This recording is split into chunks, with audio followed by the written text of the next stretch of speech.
রবীন্দ্রনাথ ঠাকুর বিপুল প্রতিভা নিয়ে বাংলা সাহিত্যের ক্ষেত্রে আবির্ভূত হয়েছিলেন। তার একক প্রচেষ্টায় বাংলা সাহিত্য বিশ্বের শ্রেষ্ঠ সাহিত্যের সমপর্যায়ভুক্ত হয়েছে। সাহিত্যের বৈচিত্র্যধর্মী শাখা প্রশাখায় তার অতুলনীয় প্রতিভার স্বচ্ছন্দ বিকাশ ঘটেছিল।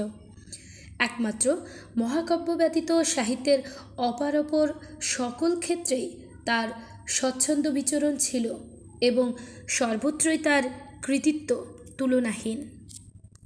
আজ জানব রবীন্দ্রনাথ ঠাকুরকে নিয়ে অজানা 10টি তথ্য।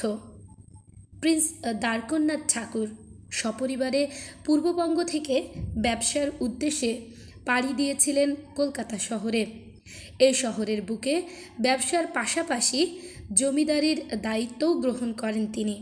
তার পুত্র দেবেন্দ্রনাথ ঠাকুর উচ্চবিত্ত পরিবারের বিলাসবহুল জীবনযাপনে অভ্যস্ত হলেও তিনি সমাজসেবা, সমাজ সংস্কার এবং আধ্যাত্মিক চর্চায় অত্যাধিক মগ্ন হয়েছিলেন।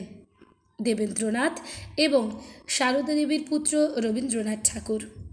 রবীন্দ্রনাথ ঠাকুর ছিলেন একাধারে কবি, সাহিত্যিক, নাট্যকার, ঔপন্যাসিক, অভিনেতা, চিত্রশিল্পী, গান রচয়িতা, প্রাবন্ধিক এবং সমাজ সংস্কারক।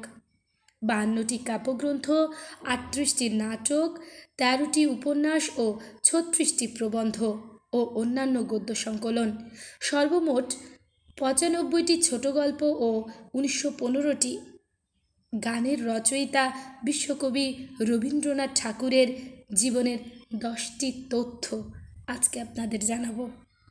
আমরা প্রায় অনেকেই জানি রবীন্দ্রনাথ ঠাকুরের 5টি ছদ্মনাম আছে, যা হলো যথাক্রমে ভানুসিংহ, আন্নাকালী, পাকরাশি, অকপট চন্দ্র, লস্কর, দিকশূন্য ভট্টাচার্য এবং ষষ্ঠীচরণ দেব শর্মা। কিন্তু এছাড়াও অনেকগুলো ছদ্মনাম তিনি ব্যবহার করতেন, যা অনেকের অজানা। তা হলো নবীন কিশোর শর্মন, বাণী বিনোদ, বিদ্যা বিনোদ, শ্রীমতী কনিষ্ঠা, শ্রীমতী মধ্যমা।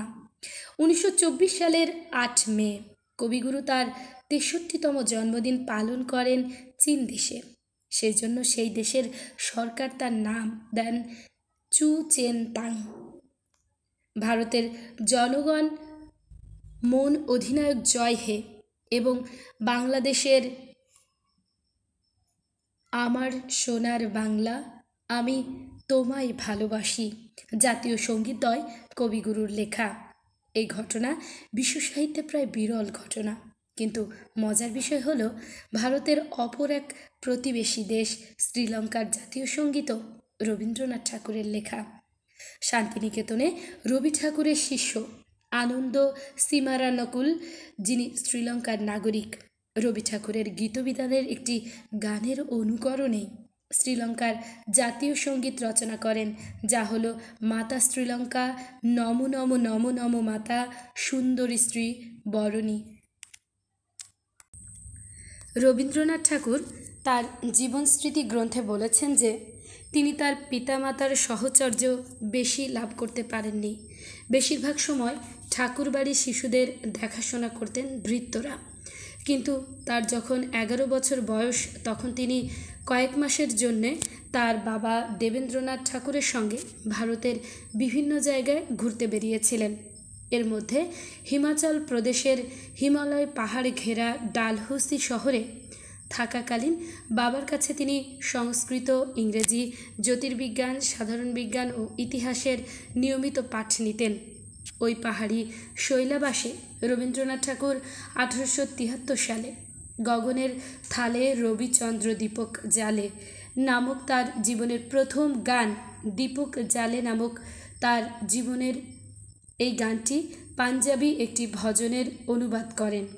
ওই সময়ে অমৃতসরে 1 মাস যখন তিনি বাবার সঙ্গে ছিলেন, তখন বাবা ও ছেলের নিয়মিত যেতেন স্বর্ণ মন্দিরে। রবীন্দ্রনাথ তার জীবনস্মৃতিতে লিখেছেন, সে সময় ওই মন্দিরের ভজন সঙ্গীত তার চিন্তাধারণার উপর বড় ধরনের প্রভাব ফেলেছিল। জানেন কি, রবীন্দ্রনাথ ঠাকুরের পরিবারের প্রাথমিক পদবি কিন্তু ঠাকুর ছিল না। প্রথম দিকে কুশারি ছিল ওনাদের বংশগত পদবি। পরে কলকাতায় এসে কুশারি পদবি বদলে নতুন ঠাকুর পদবি গ্রহণ করেন রবি ঠাকুরের পূর্বপুরুষরা। শুধু সাহিত্যপ্রীতি নয়, খেলাধুলাতেও সমান উৎসাহ ছিল তার। 1911 সালে মোহনবাগানের ব্রিটিশ দলকে হারিয়ে শিল্ড জয়ে উচ্ছ্বসিত হয়ে কবি একটা বিশেষ কবিতা রচনা করেন, দে গোল গোল। বালক রবীন্দ্রনাথ ঠাকুর নিজ গৃহে প্রাথমিক শিক্ষার পাশাপাশি কুস্তিবিদ্যাও শিখতেন। তার কুস্তি শিক্ষকের নাম ছিল হীরা সিং। সে সময় কবির জনপ্রিয়তা এতটাই ছিল যে বিভিন্ন কোম্পানি তাদের বিজ্ঞাপনের জন্য কবির কাছে সুন্দর সুন্দর লাইনের জন্য প্রার্থনা করতেন। এমনই একটি হলো কাজল কালি, পণ্যের বিজ্ঞাপনের বিখ্যাত লাইন সমূহ, যেখানে কবি বলেন, ব্যবহার করে সন্তোষজনক লাভ করেছি, এর কালিমা বিদেশি কালির চেয়ে কোনো অংশে কম নয়। রবীন্দ্রনাথ ঠাকুর ব্যারিস্টারি পড়তে 1878 সালে 17 বছর বয়সে ইংল্যান্ডে গিয়েছিলেন। তার বাবা চেয়েছিলেন তিনি আইনজ্ঞ হন। প্রথমে তিনি সমুদ্র তীরের শহর ব্রাইটনে একটি পাবলিক স্কুলে ভর্তি হয়েছিলেন। 1 বছর পরে লন্ডনে আসেন আইনবিদ্যা নিয়ে পড়তে, কিন্তু সাহিত্য চর্চার আকর্ষণে সেই পড়াশোনা তিনি শেষ করতে পারেননি। ইংল্যান্ডে থাকাকালীন তিনি শেক্সপিয়ার সহ অন্যান্য ইংরেজ সাহিত্যিকদের লেখার সঙ্গে পরিচিত হয়ে উঠেছিলেন। প্রায় 1.5 বছর ইংল্যান্ডে কাটিয়ে আইনের পড়া শেষ না করেই তিনি ফিরে যান কলকাতায়। তারপর পুরোদমে সাহিত্য চর্চা শুরু করেন।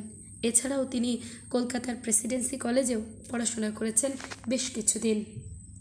গীতাঞ্জলির ইংরেজি অনুবাদ সং অফারিংসের জন্য 1913 সালে প্রথম ভারতীয় তথা প্রথম এশীয়বাসী হিসেবে সাহিত্যে নোবেল পান রবীন্দ্রনাথ ঠাকুর।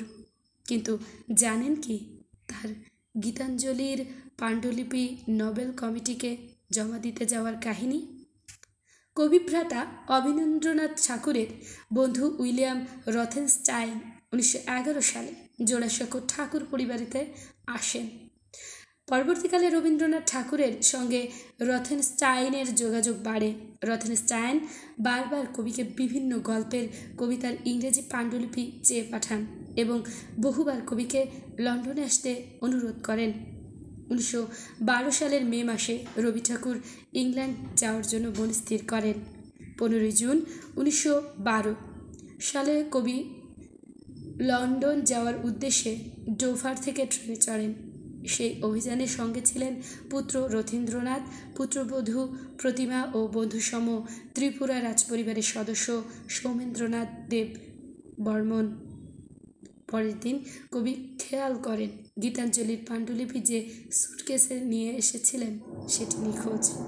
বহু খোঁজাখুঁজির পর কবিপুত্র রথীন্দ্রনাথ যখন পুলিশে যাওয়ার জন্য প্রস্তুত হন, তখন রবি ঠাকুর তাকে লন্ডন মেট্রো রেলের নিখোঁজ সামগ্রীর অফিসে গিয়ে একবার খোঁজ করার কথা বলেন। রবীন্দ্রনাথ লন্ডন মেট্রো রেলের অফিসে গিয়ে সৌভাগ্যক্রমে সুটকেসটা খুঁজে পান, যার ভেতরে গীতাঞ্জলির পাণ্ডুলিপি অক্ষত ছিল। জানেন কি, নোবেল পুরস্কারের প্রাপ্ত টাকা দিয়ে তিনি কৃষকদের সুবিধার্থে প্রতিসর কৃষি ব্যাংক নামে একটি ব্যাংক তৈরি করেছিলেন। বাড়ির পাশাপাশি এলাকার সেতু শাকও মেরামত করেছিলেন।